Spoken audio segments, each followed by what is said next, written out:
Video की शुरुआत करेंगे कल के विनर के नामों के साथ। देखिए यहाँ से आपको नाम दिख रहे होंगे।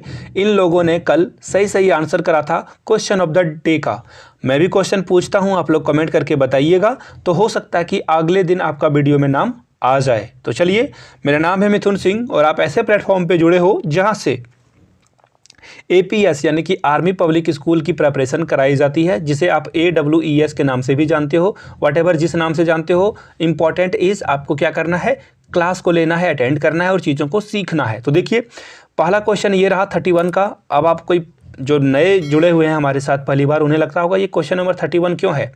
इससे पहले 1 to 30 मैंने सॉल्व करा दिया है। डिस्क्रिप्शन बॉक्स में लिंक आपको मिल जाएगा। जीके का प्लेलिस्ट है, CDP का प्लेलिस्ट है और करंट अफेयर्स का भी प्लेलिस्ट है, जहां से आप जाकर सारे वीडियोज़ को, पिछले क्लासेस को देख सकते हो। तो देखिए यहाँ पे पूछा गया है कैपिटल ऑफ ग्रीस। ग्रीस की कैपिटल का नाम क्या है ये आपको बताना है। तो बिल्कुल साधारण सा आंसर है ये, बी, एथेंस के साथ आपको जाना है। B is the right answer.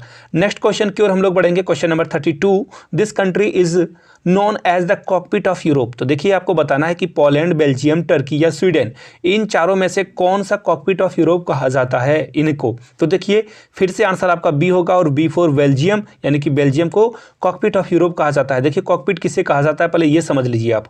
Cockpit कहा जाता है जब आप प्लेन में बैठोगे ना, तो जो पायलट जहाँ पे ये प्लेन उड़ाते हैं ना, इसी एरिया को कॉकपिट कहा जाता है। आगे बढ़ेंगे नेक्स्ट क्वेश्चन की ओर। देखिए नत या शास्त्रा is a famous work of. तो देखिए फेमस वर्क ये किसका है, बाणभट्ट का, लॉर्ड ब्रह्मा, कलहन का या कालिदास का। तो करेक्ट आंसर आपका जो होगा ना वो होगा लॉर्ड ब्रह्मा के द्वारा ये जो है रचित, ये जो है क्रिएट की गई है, यानी बी आपका क्या होगा, करेक्ट आंसर हो जाएगा। नेक्स्ट क्वेश्चन की ओर बढ़ेंगे। अब देखिए इस क्वेश्चन को बिल्कुल साधारण लैंग्वेज में मैं समझा देता हूं। आपसे पूछा गया है UN जो है कब बना था, UN की एग्जिस्टेंस कब हुई थी, इन विच ईयर, 1941, 43, 44 या 45। तो ये क्वेश्चन ना बहुत सारे एग्जाम में बहुत सारे बार आ चुके हैं। तो इसका जो राइट आंसर है फिलहाल के लिए तो डी ही है, आप नोट कर लीजिए। 1945 में ये क्या हुआ था, एग्जिस्टेंस में आया था। आगे बढ़ेंगे क्वेश्चन नंबर 35 की ओर। एडुकुस्टा is a name of parliament. Norway का है या फिनलैंड का है या ऑस्ट्रिया का या इटली का। देखिए अब यहाँ से क्वेश्चन कैसे बनेंगे आप देख लीजिए। पढ़ने का तरीका मैं आपको बता देता हूँ, आपके लिए होमवर्क भी है। और कोई अगर चालाक आदमी, इंसान, चालाक तो नहीं, मैं चालाक is not a good word, it's a bad. आपको बस जो कोई वाइज इंसान है, पढ़ा लिखा इंसान है, जो जिन्हें पता है, कमेंट करके आप लोग ना कुछ इंडिया के आसपास के नेबरिंग कंट्री के संसद को, पार्लियामेंट को क्या कहा जाता है, कमेंट करके नीचे बता दीजिए आप लोग। और चाइना के पार्लियामेंट को क्या कहा जाता है, USA के पार्लियामेंट को क्या कहा जाता है, इजराइल के पार्लियामेंट को क्या कहा जाता है, लिख दीजिए ताकि और लोग भी जान पाएं। क्योंकि ये क्वेश्चन ना एग्जाम में कभी भी पूछे जा सकते हैं, इतना इंपॉर्टेंट ये क्वेश्चन है। अगर आपको नहीं पता है, आपका क्या काम है, बुक से या फिर गूगल से आप जो है क्वेश्चन को देख लीजिए। आपको जो जो कंट्री लगता है कि इंपॉर्टेंट है, सबसे पहले तो इंडिया के नेबरिंग कंट्री का पूरा आपके पास बायोडेटा होना चाहिए फर्स्टली। सेकेंडली जो इंपॉर्टेंट कंट्री जो जियो पॉलिटिक्स में इंपॉर्टेंट रोल प्ले करते हैं, जैसे इजराइल, या फिर आप ईरान को भी देख सकते हो, जापान को देख सकते हो, USA, UK, इन सारे का आपको नाम लिख लेना है पार्लियामेंट का। आगे बढ़ेंगे, ये जो राइट आंसर पहले है वो मैं आपको बता के जाऊंगा। फिर से आपका राइट आंसर होगा बी, यानी कि 35 का जो आंसर होगा वो होगा B, Finland is the right answer. Finland के पार्लियामेंट को ये कहा जाता है, याद रखिएगा इस बात को। आगे बढ़ेंगे नेक्स्ट क्वेश्चन की ओर। Question number 36। देखिए यहाँ पे मैं क्वेश्चन को ना बिल्कुल आपको जो है परेशान करने के लिए नहीं, बिल्कुल आसान भाषा में समझा देता हूँ। इंडिया एंड पाकिस्तान के बीच के जो लाइन है उसे क्या कहा जाता है। तो देखिए इसे McMahon line, Durand line, red Cliff line या नन ऑफ दिस।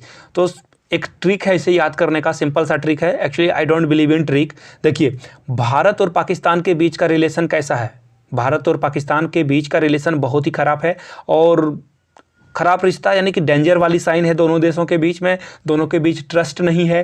तो देखना जब ट्रेन वगैरह या फिर कुछ आपको जो है डेंजर को इंडिकेट करना होता है तो आप कौन सी बल्ब जलाते हो, रेड बल्ब जलाते हो। तो देखिए यहाँ पे आपको जो ऑप्शन है ना उसमें रेड दिख रहा होगा, कौन सा, option number C, Radcliffe line. तो रेड क्लिफ एक व्यक्ति थे जिन्होंने भारत और पाकिस्तान के बीच में लाइन को बांटा था। और आपको एक फन फैक्ट मैं बता दूं, रेड क्लिफ जो है इनसे पहले इंडिया के बारे में बहुत उन्हें नॉलेज नहीं थी, इंडिया को बांटने से पहले वो इंडिया को जानते ही नहीं थे, लेकिन फिर भी उन्होंने बंटवारा किया। वो बोलते हैं ना कि बंदर के हाथ में तराजू दे दोगे तो बिल्लियाँ आपस में लड़ेगी तो बंदर ही फ़ायदा उठाएगा, रोटी वही खाएगा। तो ऐसा ही बात यहाँ पे ब्रिटिशर्स ने इंडिया और पाकिस्तान के साथ भी किया। सी आपका करेक्ट होगा। इसके साथ आगे बढ़ेंगे नेक्स्ट क्वेश्चन की ओर।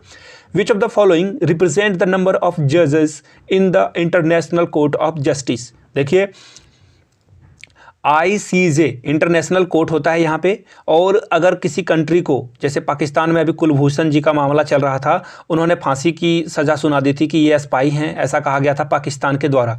भारत ने इंटरनेशनल कोर्ट में, याद रखिएगा, इंटरनेशनल कोर्ट में इस मामले को घसीटा और वहाँ से जो है पाकिस्तान के जो सुप्रीम कोर्ट का ऑर्डर था उस पर स्टे लग गया है कि आप फांसी नहीं दे सकते हो। तो यहाँ पर पूछा गया कि कितने नंबर ऑफ जजेस होते हैं, ज्यूरी इसे बोला जाता है, इंग्लिश में अगर मैं बोलूँ टू बी प्रिसाइज जूरी बोला जाता है। तो यहाँ पे जूरी में कितने नंबर ऑफ जजेस होते हैं ये आपको पूछा गया है इस क्वेश्चन में। तो देखिए इसमें जो राइट आंसर होगा वो होगा 15 जजेस की बेंच होती है, वो डिसाइड करती है कि क्या सही और क्या गलत है, कोई एक व्यक्ति डिसाइड नहीं करता है। बी आपका करेक्ट आंसर होगा। बढ़ेंगे क्वेश्चन नंबर 38 की ओर, और 38 का जो क्वेश्चन है वो यहाँ से देखिए, इसे जो है आप ऐसे समझ सकते हो। देखिए ये जो एक मेडिसिन है, ये मेडिसिन किस चीज़ को डील करती है, ये आपसे पूछा गया है। तो यहाँ पे आप जो है चीज़ों को समझ सकते हो। तो देखिए इसका जो राइट आंसर होगा, इस मेडिसिन का पर्पस क्या है। ये जो ब्रांच ऑफ मेडिसिन है ना, ये डील करती है प्रेगनेंसी में, किसमें, प्रेगनेंसी में डील करती है, लेबर में, और चाइल्ड बर्थ के समय जो है डॉक्टर इस मेडिसिन का यूज़ करते हैं। यानी कि ए इसका क्या होगा, करेक्ट होगा। पेन पेपर पे इसे नोट डाउन कर सकते हो। आगे बढ़ेंगे नेक्स्ट क्वेश्चन की ओर। उससे पहले छोटा सा प्रमोशन, जिनको प्रीवियस ईयर क्वेश्चन पेपर चाहिए होगा वो मुझसे परचेज कर सकते हो। ओनली 100 रुपीज़ में आपको पेपर मिल जाएंगे, और जिन्हें नोट्स चाहिए होगा वो 499 का एक छोटा सा ट्रांजेक्शन करेंगे, उन्हें मेरे हैंड रिटन नोट्स मिल जाएंगे। जो भी परचेस करना चाहते हैं यू कैन बाय दैट।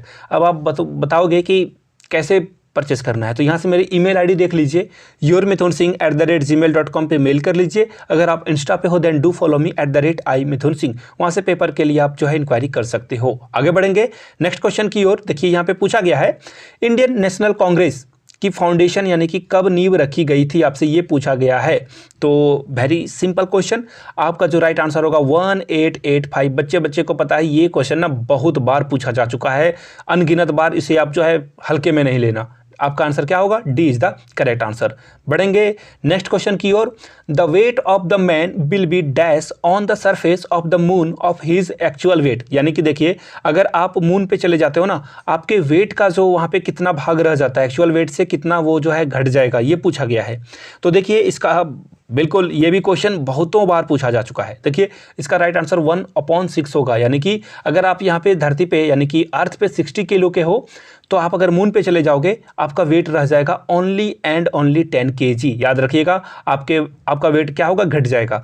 तो आंसर क्या राइट है, यहाँ पे देखिए 1/6 is the right answer, D इसका करेक्ट आंसर होगा। देखिए आज मैं 10 ही क्वेश्चन कराऊंगा, मैं चाह रहा हूँ कि रोज 20 से 30 क्वेश्चन कराए जाए, बट एग्जाम जैसे नज़दीक आएगा मैं और भी क्वेश्चन करूँगा, क्योंकि मुझे रात में भी एक क्लास लेनी है, CDP की मैं क्लास लूँगा, तो आप लोग जो है उस क्लास को देखना ना भूलिएगा। तो चलिए फिलहाल के लिए इतना ही। अगर आपने अभी तक घंटी वंटी नहीं दबाई है तो घंटी वंटी दबा दीजिए, चैनल को सब्सक्राइब कर लीजिए और वीडियो को लाइक और अपने देखिए किसी पढ़ने वाले दोस्तों तक इसे शेयर जरूर कर दें। Thank you so much for watching this video. और सॉरी, मैंने आज क्वेश्चन ऑफ द डे पूछना भूल गया। अगर आपने यहाँ तक देख लिया है तो चलो मैं क्वेश्चन ऑफ द डे आप लोगों से पूछ लूँ। बात चल ही रही थी, तो आपको बस इतना बताना है कि सबसे ज़्यादा टाइम्स वर्ल्ड कप किस कंट्री ने जीता है। बिल्कुल आसान सा क्वेश्चन, वर्ल्ड कप किस कंट्री ने सबसे ज़्यादा जीता है। भारत ने, पाकिस्तान ने, ऑस्ट्रेलिया ने, चाइना ने। चाइना तो खैर वर्ल्ड कप खेलता ही नहीं है। क्रिकेट का वर्ल्ड कप आपको बताना है कि सबसे ज़्यादा किस कंट्री ने जीता है इसे। तो चलिए कमेंट करके आप लोग आंसर दे दीजिएगा। चलिए हैव अ गुड डे।